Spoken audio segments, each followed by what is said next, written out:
السلام عليكم ورحمة الله وبركاته. معاكم رشا النشاوي للطرط والجاتوهات واللي بتباع اونلاين.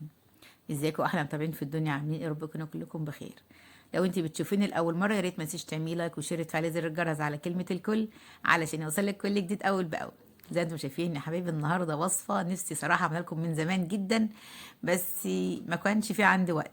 بس النهارده ان شاء الله نزلتها لكم، كنت خايفه انها ما تظبطش وان شاء الله ظبطت وطلعت جميله جدا. زي ما انتم شايفين اسمها كنافه سواريه او كنافه بالشوكولاته. طبعا نشوفها دي فكر دي نوتيلا، بس دي شوكولاته. لكم ازاي تخليها ما تقطمش، صراحه طعمها وهم. انا مش بحب اكل اصور طبعا وانا باكل، بس اتعمدت ان انا ادوقها عشان اشوف الشوكولاته تتفتفت ولا لا. وانا بدوقها شايفين لا الشوكولاته اتفتفتت ولا الكنافه طبعا اتفتفتت. يلا بينا نشوف الوصفه والمقادير، بس نسمي ونقول بسم الله. معانا هنا يا حبايبي كيلو كنافه متفرزه في الفريزر، بس انا هنا هفتفت كل نص لوحده علشان الحاجه اللي انا بشتغل فيها. ومعانا كمان 250 جرام الكيلو كنافه، عليهم 250 جرام سمنه، طبعا حسب نوع السمنه بتاعتك. كل انسان عشان اللي يسالني في التعليقات على سعر البيع، حسب نوع السمنه بتاعتك. لو سمنه بلدي طبعا غير السمنه، غير سمنه عاديه، غير اي نوع سمنه تاني. ومعايا كمان 75 جرام سكر حبيبات، لو 100 جرام مفيش فيها اي مشكله خالص. السكر ميزته ايه؟ ان هيخلي في قرمشه للكنافه، وهيخليها بيساعد على حمارها برضو، ويخليها ما تطراش بسرعه. طبعا من مميزات الكنافه ان هي مش تبقى طريه، تبقى مهما تفضل يعني ما تاخدش طراوه كده وتبقى زي العجين، لا، تبقى مقرمشه وناشفه جميله عشان تاخد اكبر وقت ممكن عندك. لو انت شغاله اونلاين تقدري تضيفي الوصفه دي للمنيو بتاعك، هتمشي وتبقى جميله جدا صراحه. العملاء شكروا فيها جدا جدا جدا في الطعم، وقالوا احلى من المحلات بكتير. طبعا لو بتشتري من المحلات بتكون قطعه واحده بس في في يعني في تشكيله جامده. إيه، طعمها حسب نوع سمنتك هتطلع يعني توديكي تاني، يعني السمنه هتودي الطعم في حته تانية. مع طبعا طريقه عمل الشوكولاته اللي هقولكم عليها، اللي ازاي تخلوها ما تتفتفتش معاكم ولا تتكسر ولا تبقى جامده وانت بتقطميها تحت اسنانك. هنفتفت الكنافه بالشكل ده. طبعا معلش انا بتكلم كتير، بس بكون عايزه اوصل كل معلومه صح واكون مفسراها جدا. واللي طبعا اللي مش فاهم اي حاجه يسيب لي تعليق في كومنت، وانا ان شاء الله مجرد ما اشوف تعليقه هرد عليه. كنافه طبعا لو انت مش متفرزه وحابه وجايباها طازه، ممكن تعمليها في الكبه. في الكبه طبعا مش هتاخد معاكي وقت، زي ما انا عملتها على ايدي بالشكل ده. وبعد ما اتاكد ان هي خلاص اتفتفتت، هنضيف عليها السكر اللي هم ال 75 جرام وال 250 جرام سمنه. هنقلبها كويس بعد ما نحطها، وبعد ما نقلبها كويس هنبدا نجيب بقيه الكنافه التانيه ونقلبهم على بعض. بس انا طبعا حبيت اعمل كل حاجه تحت الكاميرا، معلش الفيديو هيبقى طويل شويه، بس في تريكات مهمه جدا. والوصفه دي جميله يعني صراحه، لو حابه تعملها لبيتك. انا بحاول ان انا ان شاء الله في الفتره اللي جايه، ادعوا لي بس كده وشجعوني. بدات ان انا اشتغل لكم في المخبوزات والحلويات الشرقي، عشان داخل رمضان ان شاء الله هيكون اكتر طلب في شهر رمضان الحلويات الشرقي والمخبوزات. وعلشان برضو اللي يتابعني على القناة تكون يعني واخدة كل حاجة ولامسة كل حاجة محتاجاها. طبعا لو في اي وصفة انتوا عايزينها برضو سيبوا لي تعليق في كومنت، وانا ان شاء الله اعملها لكم. بس انا بحاول اعمل الوصفات دي في وقت اللي ما فيش فيه اوردرات، علشان لو في اوردر مش يعني بيكون مفيش وقت ان انا اسجل. بس طبعا لغلاء الاسعار ما شاء الله، التورت والجاتوهات ما شاء الله، يعني الموضوع نايم جدا ومريح، او عشان يمكن الناس ظروفها يعني مش مساعده. كده خلاص زي ما انتم شايفين فتفت الكنافه بالشكل ده، وشربتها كلها السكر والزيت، وجبت صاج كده عشان ما فيش عندي حاجه كانت اوسع من كده. حطيت فيه الكنافه، وجبت النص كيلو التاني هفتفته. طبعا مش هضيف على نص كيلو تاني لا سمنه بقى ولا سكر. انا بعد ما فتفته كويس هقلبه تاني على اللي انا حطيته في الصاج، واديلهم تقليبه كده مع بعض. اهم حاجه يعني الكنافه كل ما كانت شربت السكر والسمنه معاكي، كل ما كانت طبعا نتيجتها بتكون افضل بكتير. هنفتفتها كويس جدا، وبعد كده جبتها في الصاج اهي اللي كنت عاملاه. طبعا الصاج يكون نوعيته كويسه علشان يكون صحي، واقلبها كويس واخليهم يعني يختلطوا ببعض جدا. اهم حاجه السمنه تختلط كلها مع الكنافه. دي طريقه، وفي طريقه تانية ان شاء الله اعملها لكم تاني قريب. حتى برضو الشوكولاته عملتها لكم المره دي بشوكولاته، بس كل طبعا اللي شافها واللي دقها قال دي نوتيلا. حتى العملاء اللي اشتروها برضو قالوا نوتيلا. وان شاء الله برضو هعمل لكم بنوتيلا مره تانية، بس المره دي كانت بشوكولاته حليب. هتشوفوا في الاخر دلوقتي عملت لكم شوكولاته ازاي. زي انتم شايفين كده قلبتها كلها على بعض. الكيلو ده كده كيلو كنافه، والربع كيلو سمنه، وال100 جرام سكر. او لو 75 جرام مش هتفرق في حاجه. على فكره الجرامات دي يا جماعه والله العظيم ما بتفرق في اي حاجه خالص، بس في ناس ممكن تمشي بالمظبوط جدا وما تطلعش الوصفه صح. اهم حاجه انت تجربي الوصفه. حابه تعدلي في كميه السكر ده براحتك انت، حابه تحطي السكر خالص برضو براحتك انت. فاهمين؟ هفضها كده بالشكل ده. وبعد كده انا عندي صاج تاني مفيش مشكله خالص، انا اصلا ما عملتش في الصاج ده. يعني كان ممكن يعني اسويها في الصاج ده، بس انا حبيت ان انا احط كميه سمنه زي ما انتم شايفين. في الصاج طبعا زي ما انتم شايفين انا بستعمل سمنه جولدن ميكس. السمنه ديت مش رخيصه، فما تجيش بقى تستخدمي بقى سمنه عاديه وتقولي دي بتطلعي الكيلو بايه، او سمنه بلدي، او لو بتستخدمي سمنه شيراتون. السمنه شيراتون برضو غاليه جدا. فكل واحد حسب نوع السمنه. انا جبت صاج انا مقاسه 30 في 40 وغلفته بالسمنه بالشكل ده. واجيب بقى كنافه، واهم حاجه لازم تحطوا كنافه وتسويها تكون الاطراف كلها زي بعض عشان يكون سمكها كل واحد. انا هنا الكيلو كنافه حسيت ان هو رفيع شويه في الصينيه دي.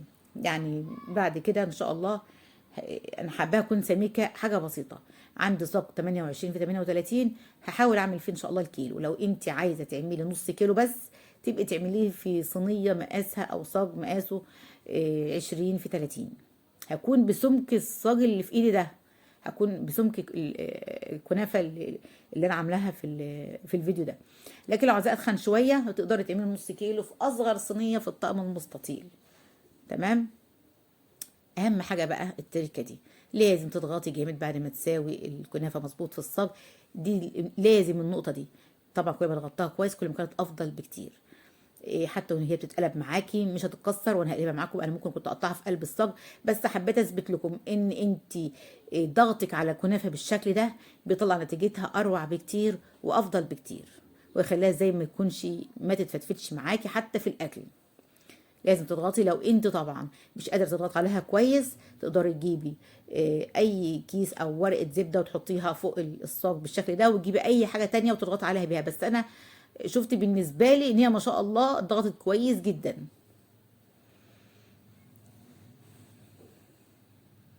لو انت لسه بتابعيني لحد دلوقتي يا ريت ما تنسيش تعملي لايك للفيديو وتعليق كويس منك ان شاء الله. لو انت ما اشتركتيش في القناه يا ريت تشتركي فيها.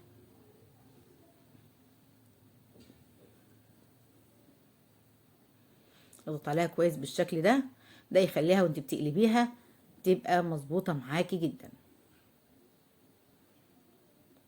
خلاص هنا كده انا هنا شغلت الفرن على درجه حراره 180. هي حسب فرنك، هي من 180 ل 200. انت فرنك لو حامي قوي او بيسخن جدا يبقى خليها على 180. لو فرنك بارد اعمليها على 200.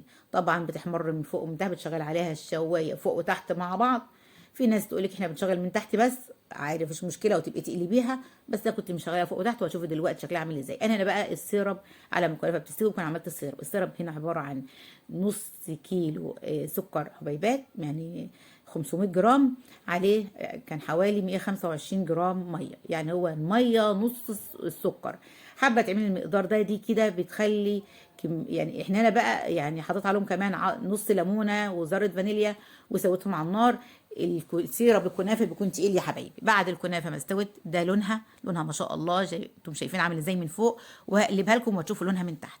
في ناس بيقولوا لما تكون شويه شغاله من فوق تطلع لونها مش مظبوط. انا بقول لكم بصوا دلوقتي على الكنافه وهتشوفوا اللون عامل ازاي ما شاء الله، لونها جميل جدا. فانت حسب فرنك، فانا فرنك ما يظبطش لونها من فوق عادي مفيش مشكله، يبقى انت ممكن تعمليها وتقلبيها في حاجه تانية. هنا السيرب ده مقدار السيرب ده بيخلي طعم الكنافه يدوب وسط. انا لو هتبقى كنافه بس من غير الشوكولاته اللي انا هستخدمها هكوني مزوده السيرب عن كده. لكن ده انا عامله مقدار السيرب خفيف، يعني مش خفيف كسمك، لا خفيف يعني مش مسكر قوي او مش كتير، مش سيرب كتير. بس السيرب لازم يكون طبعا تقيل، والسيرب بارد، والسيرب بارد والكنافه سخنه. خدي بالك النقطه دي كويس، بعكس البسبوسه السيرب بيكون تقيل وبارد والكنافه تكون خارجه سخنه من الفرن. ادي لونها عامل ازاي. انا بمسكها بايدي بدات تبرد، بهزها كده بتتقلب معايا. انت حابه بقى تزودي السرب عن كده ده براحتك انتي، بس انا علشان في شوكولاته فمش عايزه اللي ياكل منها يكون نفسه بتجزع. انا قلبت الصاج ما شاء الله من تحت جميل جدا ولونه جميل. ممكن حابه انت ترجعي تاني بقى على وشها وتحط شوكولاته على الوش، مفيش اي مشكله عندك خالص. يعني لكن حابه تشتغلي كده وتحطي شوكولاته كده ده براحتك. انا مره تانية اعملها لكم، هقلبها واحط الشوكولاته على الوش، مفيش اي مشكله. انا في الوقت ده سيحت حوالي من 400 جرام ل 500 جرام شوكولاته خام حليب. خدي بالك شوكولاته دارك ما تنفعش، شوكولاته بالحليب تنفع. ليه؟ قولي لي ليه. شوكولاته بالحليب يعني مش بتكون ناشفه قوي في الاكل، غير ان لونها كمان على كنافه مختلفه، اللي يشوفها يقول ده هي نوتيلا.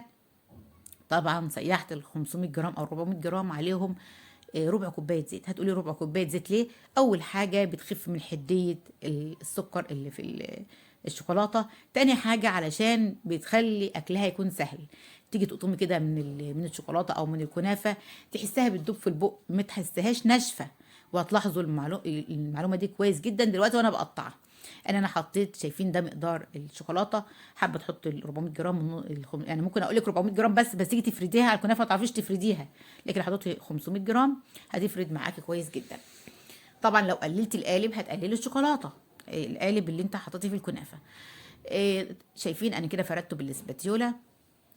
وبعد كده هخبط الكنافه خبطتين. طبعا حطها على البورد ده، عملت لكم فيديو قبل كده على القناه البورد ده بيتعمل ازاي. اخبطها خبطتين هتتساوي يبقى شكلها جميل جدا. شايفين لونها؟ طبعا كل اللي شافها فكر ده نوتيلا، والعميله قالت لي ده نوتيلا، وكل اللي دقها قال ده نوتيلا. طعمها جميل، مش طعم الشوكولاته اللي بتتفتفت حتى. يعني هتشوف دلوقتي في التقطيع ما اتكسرتش معايا ازاي، لا هي اتفتفتت ولا الكنافه اتفتفتت. هفردها كويس جدا مش هيكون كلها بسمك واحد. وبعد كده هشتلها واخبطها خبطتين في الرخامه هتتساوى من اول خبطه.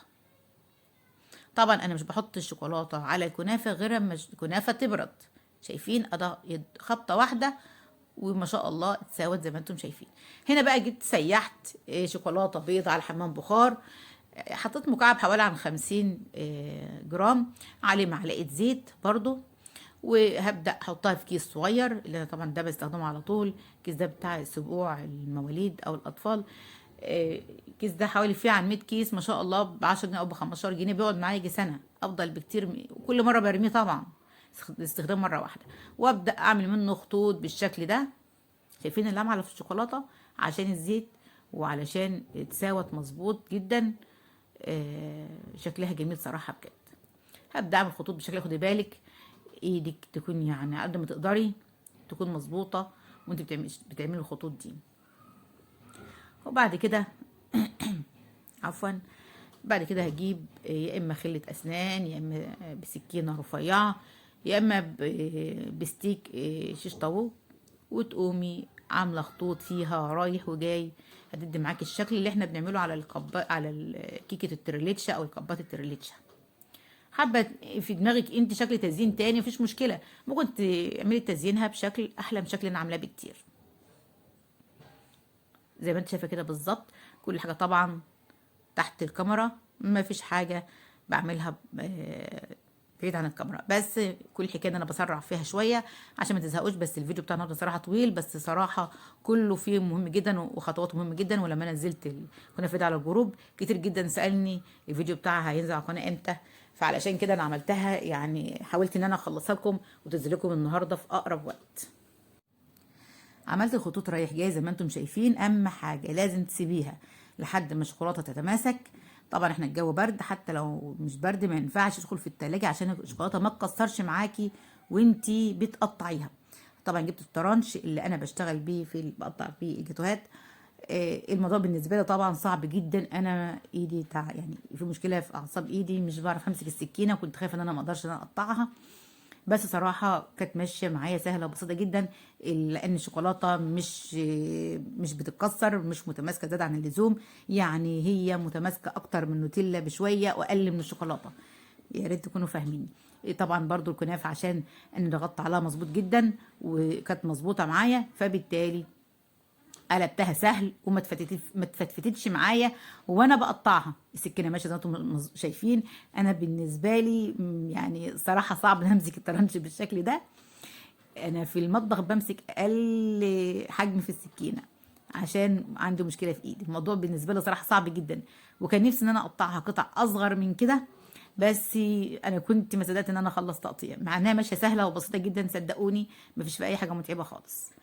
هنقطعها بقى بالحجم اللي انت عايزاه واللي انت حباه كست بيت، طبعا طلعها اوردر برضو زي ما انت شايفين. انا بمسح من فوق شوكولاته يعني ما فيش فيها اي حاجه خالص، متماسكه، شوكولاته تماسكت مش سايحه ولا حاجه. وما تسيبيها مره التلاجة مش هجرى لها اي حاجه كمان، ولا في فتفوته كنافه زي ما انتم شايفين واقعه على الرخامه، ولا شوكولاته اتفتفتت تيجي تاكلي منها صراحه بتدوب كده في البق، ان كانت الكنافه او ان كانت الشوكولاته. طبعا بفضل ان احنا عملنا شوكولاته بالحليب، انا بستخدم نوع اسمه فيينا، والزيت اللي احنا حطيناها عليه. هحاول اعملها لكم مره تانية ان شاء الله تكون بالنوتيلا واجربها، طبعا ان ظبطت هنزلها لكم على القناه. طبعا اللي حابب يشوف اي شغل على الجروب انا سايبه لينك الجروب في صندوق الوصف، ولينك الايميلات بتاعتي على الفيسبوك. اللي حابب في كتير طبعا دخلوا لي على الخاص وبريت تطبيقاتهم. وفي والله اخت صراحه بعتت لي قريب تطبيق لها كان جميل جدا جدا جدا وعجبتني، وقالت لي شكرت جدا في البسبوسه، قالت ان كتير البسبوسه ما ظبطتش معاها، ولما مشت بالظبط على المقدار بتاعي اللي انا منزلاه على القناه ظبطت معاها، وبكفايه فرحتي بيها ان هي كانت مبسوطه. انا هنا طبعا انا عمري ما اشتغلت في محلات حلويات شرقي خالص، وطبعا ما اشتغلتش، انا كان اساسي على القناه الغربي التورت والجاتوهات، بس انا يعني عندي الاطباق دي وحبيت كده ارصها في الطبق. طبعا ما طلعتش الطبق مره واحده، الكيلو كنافه ده طلع معايا بالظبط حوالي عن 2 كيلو او 2 كيلو و200 جرام. في الاخر ده كميه طلعها معايا الكيلو كنافه، رصتها كده. ممكن بقى انت ترصها احسن مني، انا عمري ما اشتغلت في محلات حلويات ولا كنت بغلف اطباق شرقي، فانت براحتك عشان ما حدش يقول انت رصها مش كويس. انت بقى ممكن ترصها براحتك ومعرفتك. انا طبعا مش هغلفها في الاخر المفروض اغلفها بستريت شراب، بس طبعا ما فيش حد هيشتري ال 2 كيلو وربع مره واحده او ال 2 كيلو. لا طبعا كنت عامله في نفس اليوم ده عزيزيه، كنت عرضاهم على الجروب، لو دخلت على الجروب هتشوفهم مع بعض. ففي ناس طلبت نص من ده ونص من ده، وفي ناس طلبت كيلو من ده لوحده او كيلو من ده لوحده، مفيش مشكله. فبقيت يعني اخد من الطبق ده واحط في طبق تاني على اساس الكميه اللي كانت مطلوبه. طبعا انا عرضتها على الجروب فوري، يعني انا ما كانتش مطلوبه اوردر. يعني طبعا انت كواحده شغاله في المهنه دي او شغاله اونلاين، لازم طبعا مش تنتظري لما العميل يطلب منك يسالك يقولك انت بتعرفي تعملي كذا، لا انت تعملي وتعرضي على الجروب وتقولي فوري مثلا او متاح الان. فمن ناحيه ان الناس هتعرف ان انت زودتي صنف جديد للمنيو بتاعك، ومن ناحيه تانية ان انت استفدتي ان انت بعتي الحاجه دي فوري. انا لقيت قطعه كبيره شويه فقسمتها نصين زي ما انتم شايفين. خلاص كده الوصفه ما شاء الله، شايفين اداء سمك الكنافه وسمك الجزء بتاع الشوكولاته، الاتنين متوازنين مع بعض جدا، غير ان طعمهم خفيف. حابه ان انت بقى تسكريها بعد كده وتقلي الشربات، تكتري الشربات شويه، مفيش اي مشكله. ان شاء الله اسيب لكم المقادير في صندوق الوصف. وبكده خلاص يا حبايبي وصفه النهارده خلاص خلصت. يا رب تكون عجبتكم، يا رب كنتش طولت عليكم، ويا ريت لو عجبتكم ما تنسونيش في اللايك والشير وتفعلوا زر الجرس علشان يوصلكم كل جديد ان شاء الله. وان شاء الله يا حبايبي انتظروني في فيديو جديد بوصفه جديده باوردر جديد من اوردرات رشا النشاوي. استودعكم عند الذي لا تضيع عنده ودائعه، والسلام عليكم ورحمه الله وبركاته.